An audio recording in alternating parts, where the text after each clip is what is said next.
Yo guys, what is up? It's Teach here, coming at you again with another video over on Ark Survival Ascended. And obviously you can see on my character there's some wild stuff going on. I'm going to show you all of them, all of the new engrams and items that have been introduced inside of Ark Survival Ascended when Aberration released. We're just going to go over all of them. I haven't done much research into them, but just so you can see all of them, here we go.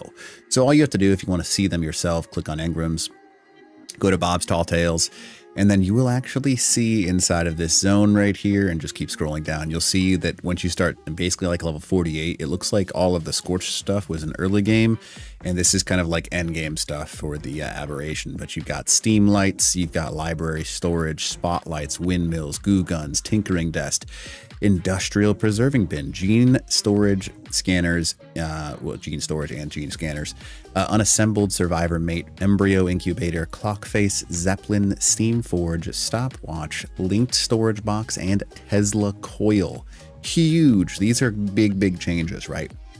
So this is, I just went ahead and put him down. This is the survivor mate. You can see him right here. There you go. Just like that. He got set bot mode. So if you hold E, you can actually open up the stuff for him and then see what he's able to do. So he can turn into a butler mode. So he's more of like a, you can turn into repair mode, harvest mode, and then follower mode right now. So butler mode, just so you can see.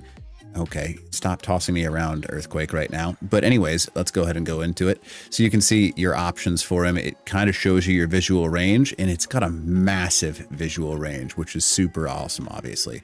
So when he goes into his butler mode, you can see that he kind of goes into this, okay, stop tossing me around. He creates this little like disc looking thing, and you can actually summon the bot in order to actually show him, or you can toggle tracking for him so you can see where he is at any given time. Pretty cool. So they do have the multiple options for him. I'm going to go ahead and turn tracking off for the survivor bot. But you can go into his inventory, and then you can actually give him a costume and kind of stuff like that, which is pretty neat, actually. It does have 10,000 health, so that is something that you definitely want to keep in mind. And you can pick him up, which is interesting.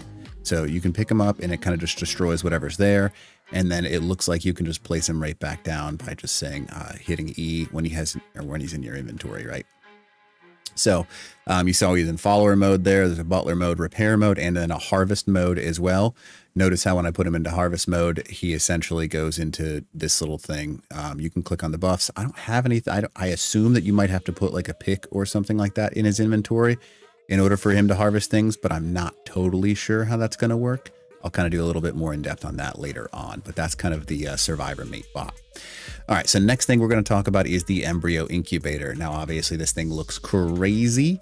You can see, have some peace of mind while you incubate your embryos. Embryos that normally must be birthed underwater require the incubator to be underwater. Basically, what that means is that you can have your embryos inside of this because you can hatch an embryo with an 100% thing instead of having to go the old way about it, which is kind of a pain in the butt. You can also destroy them using this. So that's definitely going to be something. I mean, I think it's going to be related to the other, where are they? The gene stuff, but it's definitely a unique item. So that's that.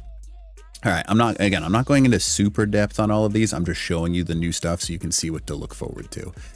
The next thing is going to be your tinkering desk, right? So open the tinkering window to combine item blueprints. You can literally open the tinkering window, click there, and then you can take your available blueprints. You put them there and then combine them into this right now.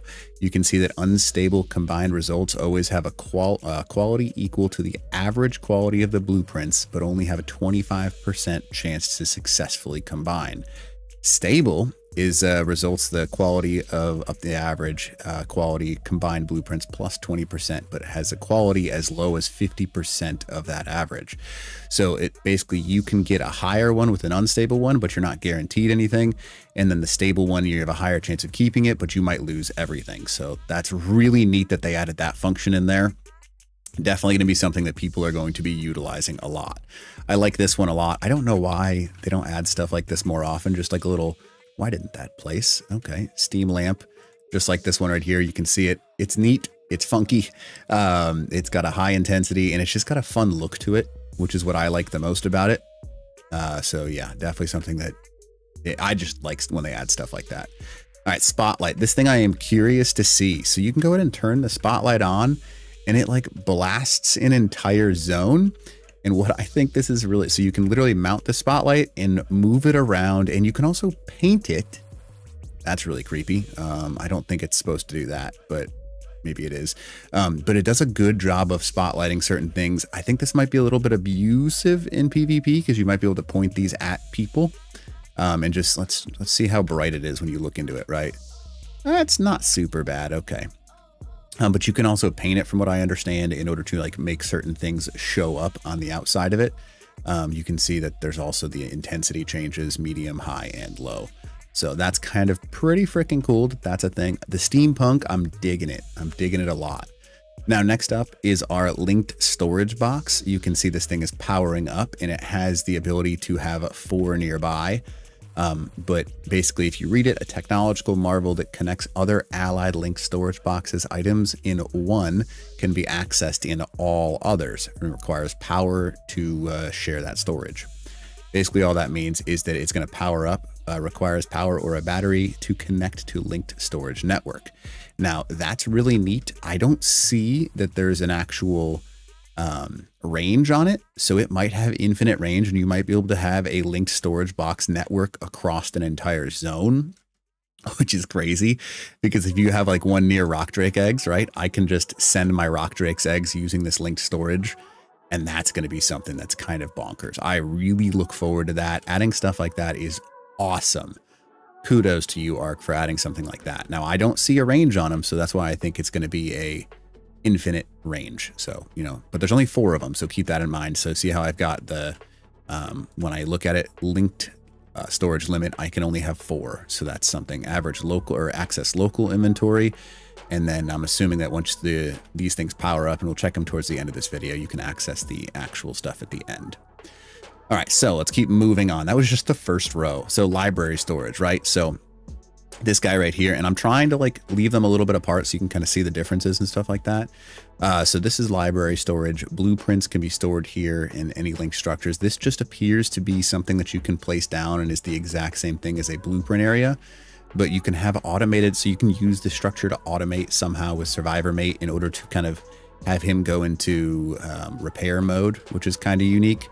I'm not totally sure if that's something that's going to be stuff that he works on, but it's really cool. We'll go into him in a little bit in a separate video because there's going to be a lot that gets linked up with him. All right, so now clock face. This is going to be interesting. So this is a structure that will literally speed up things in, so it's a boost available for the next 7 hours, right? So if I hold E on it, you can enable boost activation, structure from all to whatever help it happens to be nearby, and it's going to quite literally speed up everything that you have. Boost is available for the next 7 hours, and I can show the range on this thing. See, anything inside of this zone has a speed up, so it's going to work faster. So forages, anything that would be, I'm not quite sure it applies to you because I don't see a buff in the bottom right corner. So if I look at buffs, see it just says creative mode, but any structure that is inside of this range is going to be buffed with the speed in which it works. I don't know by how much, but it's definitely going to be something crazy to have. You can see that I can turn it on and turn it off. Now, boost is available for X amount of hours. If I turn it off, it looks like it kind of pauses that. So let's just be aware of that. It might be something that only works for so long and then the clock breaks. I haven't waited 7 hours, obviously, but I'm not going to, I'm not going to do that because that sounds awful. But it doesn't speed up timers. It looks like it just speeds up the actual production of devices, which is kind of cool. All right. So next up is the Steam Forge. This thing is huge. Yeah. Let's go ahead and break this guy down here, huh? Okay. That was a big one. All right. So anyways, as you can see, this thing is a massive forge, and it looks like that it's going to be able to work with that Survivor Mate. And I can go ahead and I'm just going to access the inventory, put unrefined resources, just like you would any other forge. Requires the element to be activated. So that's kind of crazy. It's not going to work unless it has element directly input into it. My assumption is it's going to work way, way faster. But I'll go ahead and test that out just so we can see right now. Let's go ahead and toss in element into it and turn it on. And 100 element will power it for 16 days. And it's got a 300 storage capacity. Let's just GFI metal. Let's go with like 1,000. All right, 300. Let's see how quickly it works, huh? All right, so there's 300 metal right there. And it's not going super quick. Oh, never mind. So it looks like it moves twice as fast as an industrial forge because that's 40 versus the 20. But there's, yeah, that's pretty cool. I don't know what else it's going to be capable of, but it says, I would assume anything a forge is capable of is what it can do. So that's pretty unique right there. So it's basically a beefed up forge because you'll need that. All right, now the goo gun. Goo gun harvests carcasses to create corrosive or bouncy balls of goo. That is something that I'll have to test out later. And then obviously we'll work on that. So the goo gun harvested carcasses. I don't know what carcasses need to be harvested for that. We can see if we can find something real quick, I guess. I don't see any pets nearby. Is that one? Yeah, it's one. Let's see if we can, huh? All right, let's see. Lightbug? Is that a basilisk? Yeah, it is a basilisk. Hi, basilisk. Okay, 3. All right, now that we've got our goo gun here, can I somehow like harvest its body? No. No. So it's got to be a specific type of creature, it looks like. Yeah, let's go ahead and I'll give it one more quick try. Maybe there's some new thing that we get from these things, but I haven't tried too far. The point of this video isn't to show you guys everything, just to show you what you can do. All right, so anyways, that's just the goo gun. So you can load it somehow and it's going to shoot pellets of slows somehow. All right, next thing up is this guy right here. So it looks like you can stab things with it. And then you can also zoom in to like, let's go ahead and change it here. Let's go ahead and look at a tame. It's a wild one, right?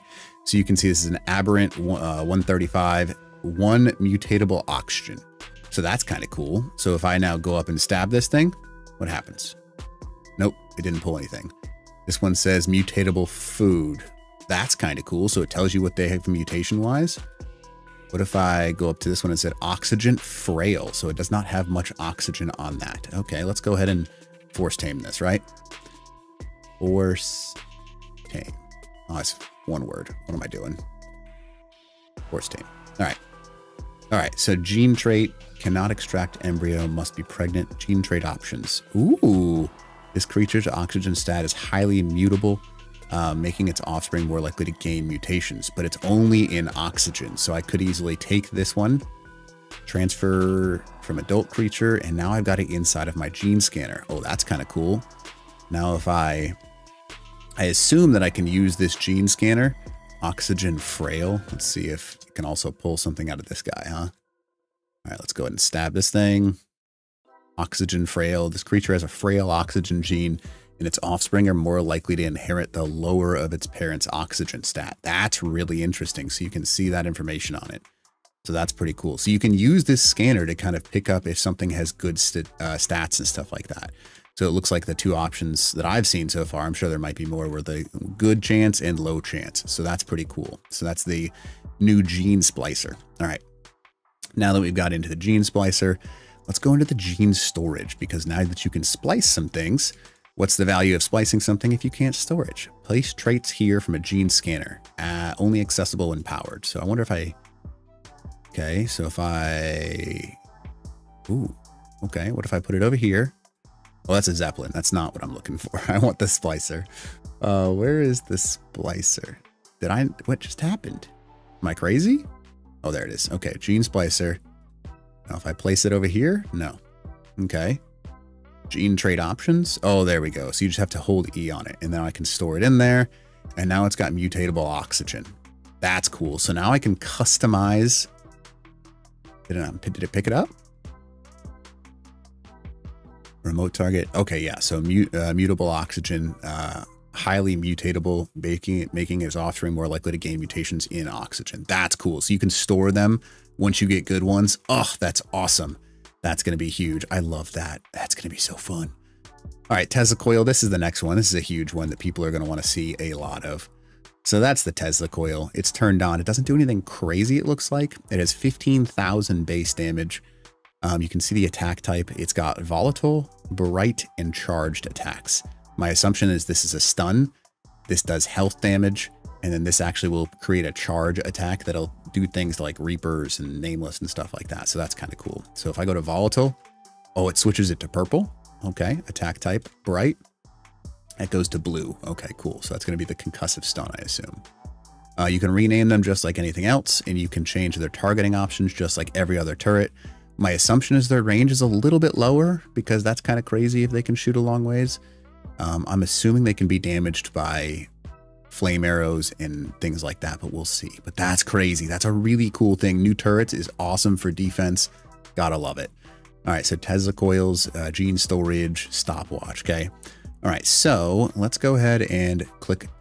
Okay, portal blocked. Okay, so now I've got a, oh my goodness. So now I've got a little countdown timer. Oh, do I have to be inside that window though? Bet you have to be inside the bubble. Okay, so now that I'm over there, what happens if I hit it again? Oh, I can teleport. Okay, that's really cool. So you can teleport inside of zones. That's wild. Okay, so manipulate your personal timeline to return you to your recent past. Oh, that's so cool. All right, so what if it looks like it's on a cooldown timer right now because it's like red. So that's really neat. You just saw me teleport with that. And then the next thing and last thing that we're going to go over is the primitive Zeppelin. This thing is kind of crazy. Let's look here. All right, Zeppelin. Okay. Hello, Zeppelin. What do you power off of, buddy? I'm assuming it's going to be gasoline because we're on a map and this is not element. I'm assuming it's not element. Let's go ahead and toss element in it just to see. Nope, element cannot be tossed into it. Let's see if we can toss gasoline. Gasoline. And gas. Okay, yeah, it has gas. It's gas powered. Okay, so I think that's everything too. Yeah, so now we can take a little bit of a flight on this guy here, right? All right, so I hit spacebar, so it looks like it flies kind of like anything else would. I let go of the buttons and we kind of just hover in place, it looks like. Does it keep moving or does it eventually stop? Okay, it looks like it eventually stops. And what kind of fuel are we consuming right now with that? Does it take anything to hover in place? Okay, it does take a little bit to hover in place. Not much. We're going down really slow in order to do that. Okay, cool. And this is me holding the sprint key. So this is max speed on this thing. And if you hold spacebar, do we rise up? Kind of. It looks like it can just, I have to look straight up in order to raise, it looks like. Okay, so it does raise pretty quickly and it does go straight up and down. You just got to look straight up and down. And it does rotate really well. It almost rotates in place, it looks like. Almost, not quite. It's got a little bit of a turn to it. So this is the Zeppelin. Oh man, this is going to be super cool. And it does look like it has a carry weight capacity on it of 1800. So keep that in mind. If you were to put some linked storage boxes on it, that might be a good thing to do. But this will make raiding ceiling bases so much easier too, because I'm assuming you can build on this. Of course you can. Can you build on the entire structure, it looks like? Yeah, you can. Okay, cool game. Let's see if we can. Okay, 1, 2. Looks like it's almost 3 across. Almost 3 across. Not quite 3 across. As close as you can get to 3. All right, so it looks like you can place those down on there. What else can we place a generator on this thing? Okay, so I can place a tech genny on this thing.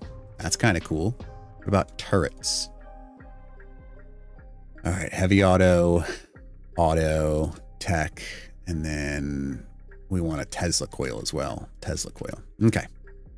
What can I place on you? All right, tech turret cannot be placed on this. That's good because you don't want people flying around at this.